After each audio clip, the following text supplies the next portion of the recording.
Welcome to this episode of It's Not You, but Sometimes It Is. And I had such an awesome conversation with Brynn Michelich. Brynn is about to give y'all the secret keys to the kingdom here with leadership. She has figured out what makes people tick, and has made her career by being an incredibly skilled and incredibly aware leader of people, understanding people, how to motivate them, how to excite them, get their energy up, and how to navigate massive change and a lot of adversity in a fast-paced growth environment. So I really hope you enjoy this episode and appreciate her wisdom as much as I did. Welcome aboard.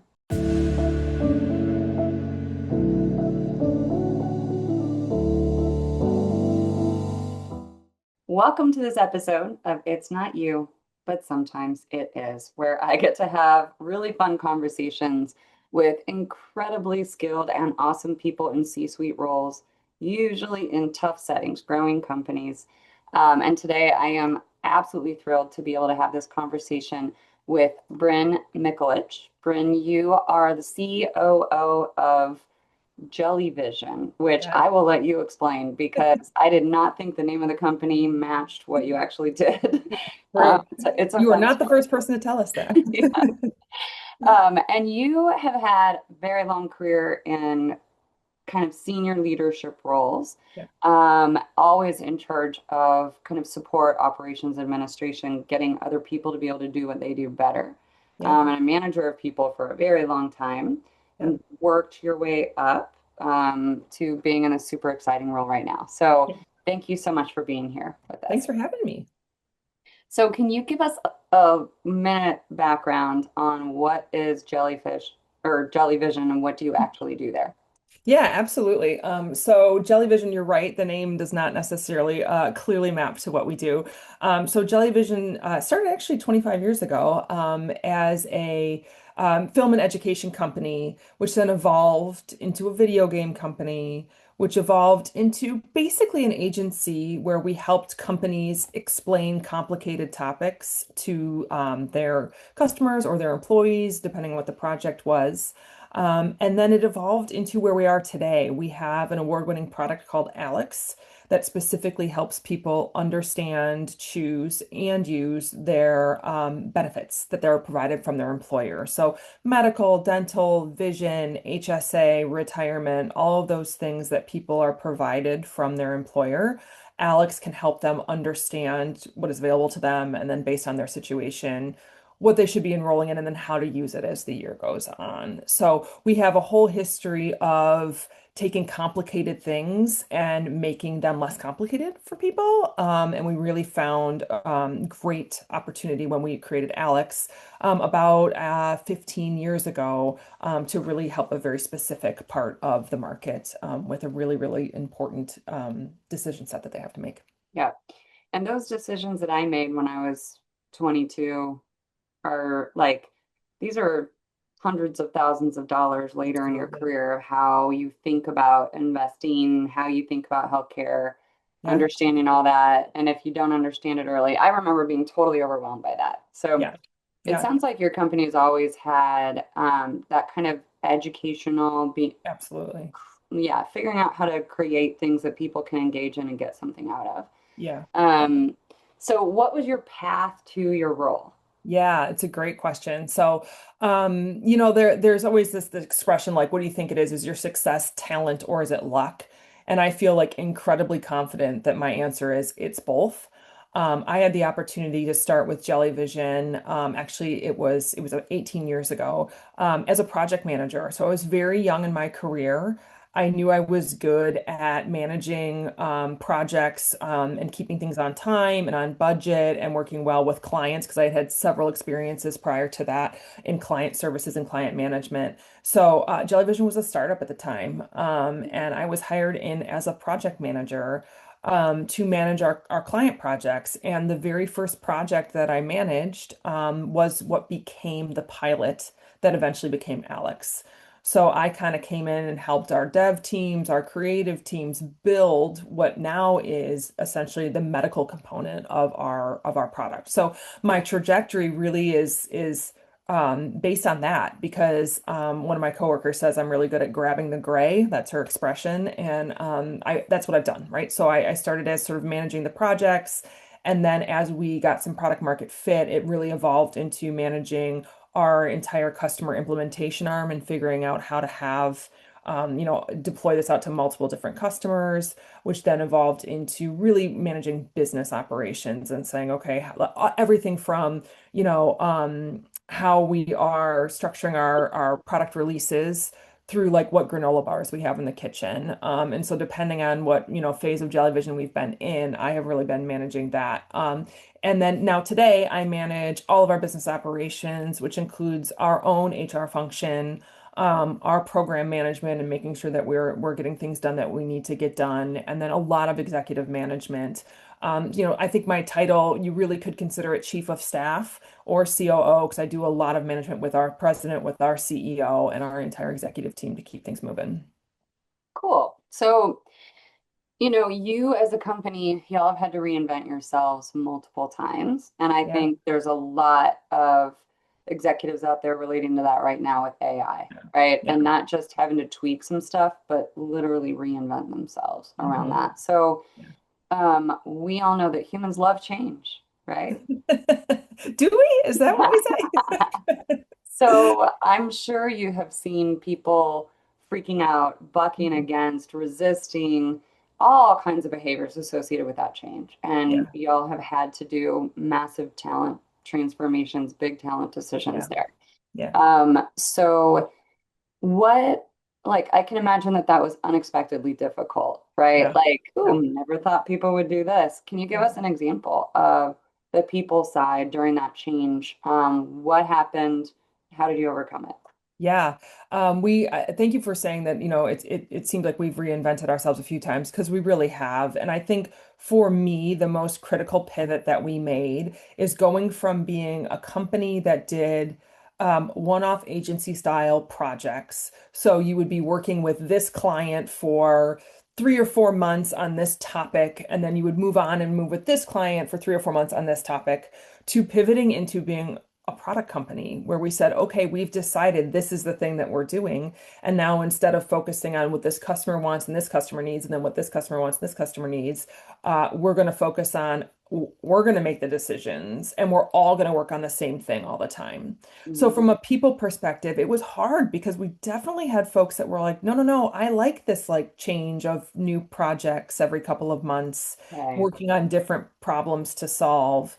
And they wanted to do things that frankly didn't have a whole lot of structure or process because figure it out as you're doing it and then you launch it and move on to the next, right? Yeah. And so then we had to say, no, actually, we want you to work on this thing and carry it through an evolution. Um, but also that means that we need to be considering people that understand how to scale something and how Mhm. to create process and structure so that Mhm. it's repeatable Yeah. versus one-off, right? And so there was it was hard to say, this is where we're evolving as a company. Get on the bus or get off the bus, Mhm. essentially, right? And so that definitely there were some folks that opted out and said this isn't what I want to do. But then the flip side is we got to hire in a lot of people that were like, yeah, this is a great problem to solve, Mhm. and I know how I can help us scale it. So it really is for us, it was important to be honest that that was how we were changing, Mhm. and then give people some time to Yeah. decide Yeah. if they were interested in that or not. I was going to say, Bryn, I bet people left because Mhm. the nature of their job flipped from Yeah, being able to have, like, you know, the behavioral psychologist in me is like, well, certain people are wired to want to do different things and not yeah, hang on to the same problems. They need variety, yeah, right? I'm one of those people. And then there's yeah, people who are perfecters of repeatable tasks. They yeah. love doing the same thing, getting it better, getting it ready to scale. Those are two different people. Very different people. Yeah, Yeah, absolutely. so that honesty and transparency and allowing it to just be a conversation and choice Yeah. is that was very wise of y'all to make that decision because I've Well, and seen people not do that. yeah, and we didn't do it all correctly, right? There are definitely people that said, I'm in it, let's do it, but they weren't, and Mhm. sometimes, and maybe they didn't even know that either, right? And it takes a Right. little bit of time. You have to get into it a little bit, and then we go, you know what? This isn't the right fit, and Mhm. we need to find somebody that it is the right fit for. And conversely, we definitely hired in some folks that were a little too like, this is the book of how we do the thing, and we're not deviating. And we're like, oh, whoa, whoa, we're not there yet. Like, we're moving from operating a business on spreadsheets to building the tools. We need you to be a little bit more flexible. So yeah, there's definitely like, there's sort of a Venn diagram, at least for that phase of our business, where you needed people that were willing to be a little bit more structured and think through that future, but flexible enough that they were okay with the chaos we were coming from. Yeah, yeah. Well, and that flexibility comes from self-awareness and self-management. It's not a personality trait. It's being Right. able to see the nature of something and adjust your internal map, right? Yep. Yep. And so it sounds like your culture kept taking these hits with Mhm. change and turnover. Whenever a group of people leave and a new group of people come in, there's that storming phase of any Mhm. team. Yeah. But also, your culture had to change to better align with the business strategy. Yeah. You can't have a culture of innovation, right? When actually we need to perfect something and scale it as is. So you need different behaviors. How Mhm. did y'all experience that as you went along? Did you realize, ooh, our culture is not working for us right now? We had these old ways of being that used to be okay, but we need to really shift a couple of things. Yeah, I would say that that's a constant change for our culture. I very much agree with that because I think it's not about not innovating. It's about f figuring out how to innovate in a way that is good for your product and for your clients, which is a different way to innovate than just what you feel like doing, right? And you mentioned AI, and for us that is a huge thing right now because we have a product where we help people educate and make decisions on things. And with AI now, anyone can go out there and insert whatever tool you want to use and ask it to solve your problems for you. And it might mean that the information is not correct and the decisions that you're making are based on poor information, but it's our job to take that technology and weave it into what we're doing so that it is the right information and it is the right. So it's that we're actually in a spot now where we need more innovation and more people that are ready to be disruptors than maybe we've had previously. So we're kind of in this, an additional culture shift to say, okay, we're swinging back the other way a little bit now. Now we have product market fit. Now we know that we know what we're doing, but now we need to infuse a new, frankly, largely unknown type of technology into what Yeah. we're doing. And so it's really finding people that can operate in both worlds. And it Mhm. depends on your role, right? Because if you are somebody that is, for example, on our design team, like obviously you're thinking about that kind of stuff and experimenting with that kind of stuff all the time, versus somebody that might be on our customer operations team where you're like, great, now how can I get this to a spot where I can repeat it 150 times? So it's about understanding which folks and which roles need Mhm. that type of behaviors and Yeah. then making sure that we're accommodating that for everybody. Yeah, and just being clear about the behaviors that are going to work well. Yeah. I love the quote that if you're not shaping your culture, your alphas are. Your alpha personalities, the dominant personalities, and they Yeah. may not be what you want. Yes. Yes. It's Yeah. very, very true. It's very true. So we were talking earlier about how, like, when you talk about culture, it's so closely tied to leadership. Mhm. And sometimes leaders don't do well with change, or create their own friction. And I always like to say I figured out how to lead by noticing what I didn't like, Mhm. right? The bad bosses, the bad boss behaviors. So what can you give an example of what you've learned from a leader in any kind of a place, right? That was not leading well. What was the impact? What did you learn from that? And do you think bad bosses are fixable? Have you seen them fixed? So to answer your second question first, I do think bad bosses are fixable, but only if they want to be fixed. Okay. And there are plenty of bosses and leaders out there that say they're really open to feedback, they're really open to evolving, but they're not. Hmm. And then there's others that really are, and they lean into coaching and training and feedback and understanding and being self-aware. And then, yeah, I do think they are fixable if they are willing to change and if the people around them are willing to help them change, right? And so sometimes you got to have both of those things in the mix, which is difficult. I would say to me, when I think about my whole career and all of the different leaders that I've worked with, which by the way aren't necessarily just your CEO, right? Leaders run each different department, each different division. There's leaders that you see that run your kid's school or that you work with in a nonprofit, like just across the board. When I was thinking about this question, I think the bad bosses are the ones that don't take the time to understand their people. Mm, People often think like, oh, we got to get the work done. I'll meet with you later. And they just get right into whatever the problem is that they're trying to solve.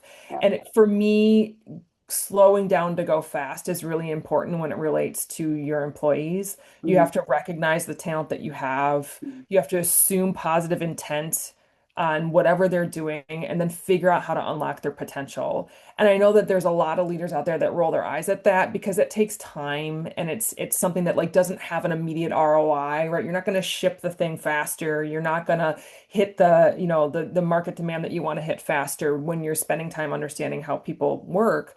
But like it's really important to do that because then you understand them and then you can unlock whatever you need to. So like I was having a conversation with one of my employees a few years ago and was asking them like how they prefer to work because like I'm a to-do list and spreadsheet person, which I mean that's what my career has been in, right? And so I constantly have a thought of like, okay, what do we need to do when we have a new problem to solve? I write it all down, like or type it all out or whatever it is, but I constantly have this list. And I was talking to them about how they work, and they said, I don't know, I just kind of visualize stuff.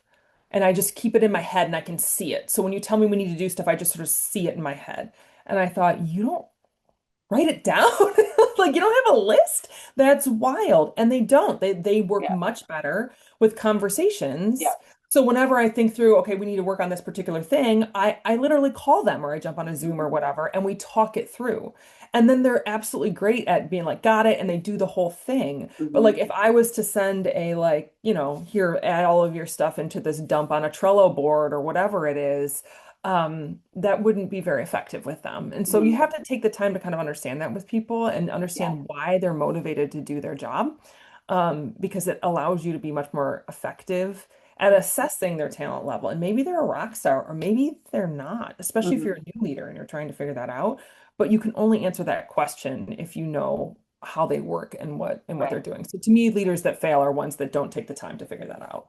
It's so funny, Bryn. I was just in a room I do these kind of half-day workshops for CEOs, COOs, and I was just in a room and asked them what is the number one thing that's frustrating you about your workforce right now? Lack of accountability. Mhm. Okay, well, it's kind of your responsibility to make an environment where people want to do their jobs. You understand your people and what their needs are and what motivates them. That's your job. So if they're not accountable, right, then you're really missing the boat on some things. Yeah. And the way to like the way to really have a successful team is to get their energy up. And Yeah. you figure that out, right? What gives them energy? And Mhm. if you were to sit down and be like, here's your Trello board of everything you need to do and all the lists, right? Boards and lists and the order, it would suck the soul out of their body. They wouldn't want to take a step forward. And I'm the Yeah. same way. I like to visualize it. I like concepts. I don't want a to-do list. And as soon Mhm. as I look at a to-do list, my energy drops. Yeah. But some people, the to-do list energizes them. It's Yeah. to me, it's all about sparking more energy and harnessing it. Yeah, I totally agree. And it looks different for other people. And I get that sometimes that's exhausting because you're working with people that want to work differently than the way that you work. But it doesn't mean that you have to accommodate every single work style for every single thing. It's more about understanding them and how Yeah. they prefer to be energized so Yeah. that you can unleash that and harness it in whatever way makes sense for you. Yeah. I think one of the biggest fallacies we all make as young leaders, and I think we all do, is that if this made me successful, it will make them successful. Yes. Right? I like lists. It helps me stay organized. They need a list to stay organized. We Yeah. all do that, right? We think that what we need is what someone else needs, and it's never the case. Yeah, and I think that's particularly relevant if you are managing a cross-functional team where maybe you have different types of skill sets in one body of your team. Yeah. And so like trying to convince, somebody that maybe is more of a developer style brain versus somebody that's more of a designer style brain to work the same way, like good luck. I Yeah. spent years banging my head against the wall. So like it's just, just gotta acknowledge it and know who your people are. Yeah. Well, and what you're exhibiting is high emotional intelligence. You're super aware of what's going on in your head and can guess what's going on with other people Yeah. and use that knowledge to create a great team environment. And a lot of people just don't develop that. Did you ever intentionally work on your emotional intelligence, understanding yourself and people and how to navigate all that? I'll be honest, I have not. I have not. I think it's just early in my career when I was starting to figure out what I wanted to do and kind of was just like, okay, I can manage things and projects. What does that mean? What I realized is I understand people well and I can kind of accommodate that. And it really lent me into the world of managing operations and more of a chief of staff mindset Okay. because I think I am really good at knowing how different people are functioning. Mhm. And in a lot of roles, that is not necessary, right? If you're on a team and everyone kind of is doing the same thing, then that's fine. But like I have made it a successful career out of basically herding cats. And that energizes me. It's exciting to me. I understand how that works, but I do think it's a particularly interesting way to operate because there's not a lot of kudos or success or like thank you that comes with that. It really is just if you're not good at your job, everyone can tell, but if you're good at your job, no one notices kind of a thing. Yeah. Yeah. So, sometimes that saying we realize we were our own worst enemy, and you've Mhm. had to figure out all this people stuff, right? This is actually how stuff moves forward. Um, Share like a key learning moment when you realized you were hitting friction and it was really you battling an old mindset or approach or a personality intensity. What did you learn and what did you carry forward from that? Yeah. So I was thinking about this question just through the lens of like understanding my personality traits and kind of how I function. And it was sort of a funny aha moment for me to process because one of the things that has been the most challenging for me is I run our HR department. I mentioned that, right? And so people come to me with their problems. And sometimes they come to me with problems that are very solvable and they just have a question about something or a policy or whatever, and it's great. But often it's more like trauma dumping, right? Where like they're frustrated about something or they are frustrated about someone or something and they need an outlet for that. And I'm here for that. Like that's part of my job. But if you combine that with the part of the way that I function where I am not super great at like trusting my gut and moving forward clearly, um, though has led into a situation, particularly when I started this role, where I'm like just constantly intaking opinions and people's emotion about a situation and paralyzed and not able to say, this is what we're going to do and this is how we're moving it Okay. forward.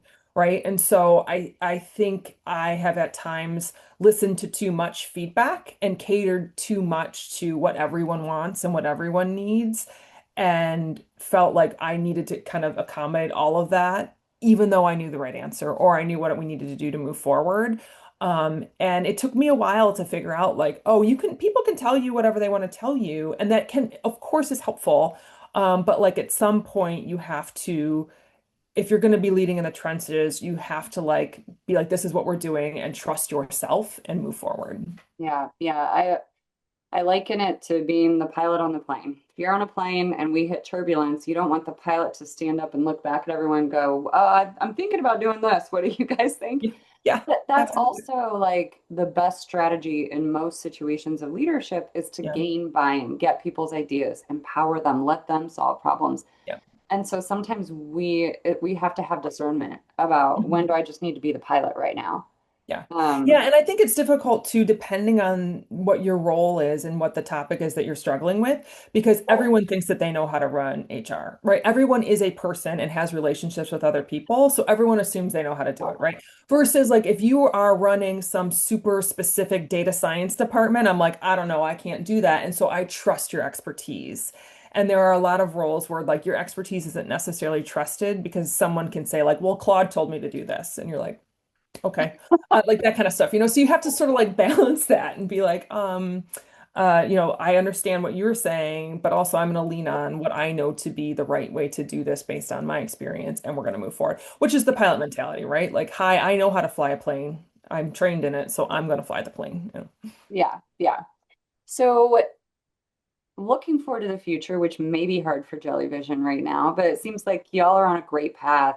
You've got a business that works, but you're having to innovate quickly. Hmm. So looking at your leadership team throughout the Yeah. company, do you think you're optimized for where you need to be in 5 years, considering the change you're experiencing now, and how are they doing with the changes?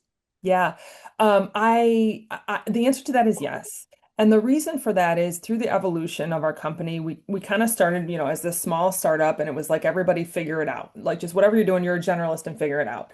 And as we have evolved, and we have hired an incredible recruiting team that has helped us actually hire people that know what they're doing. And I don't say this as disrespect to any of us that work here that figured it out ourselves, myself included. It's just, we are in a very specific industry with healthcare technology, Mhm. and we have brought in leaders that have experience in that domain. And so what's been incredible is to combine the like, hey, those of us that have been at Jellyvision and understand our culture and what we try to do and the backbone of the product that we have, and then combine that with people that have the industry experience that we need to move forward. And so it took us a while, I think, to figure out like what that mix is of how do you make sure that you're doing that and to find the right people to do it. But that's where we're at now. That's exciting. That's exciting. Yeah, it is. It's Having a the it's right a it's people, exciting time. Yeah. yeah, having the right people on the bus it's step one, right? Yeah. Yeah. So if I could give you a time machine and send you back to talk with yourself 10 to 15 years ago, what do you think would be the most important advice you could give yourself? I think it's really important in my role specifically to, you used this phrase actually once in something I was listening to. You said, keep your flame lit.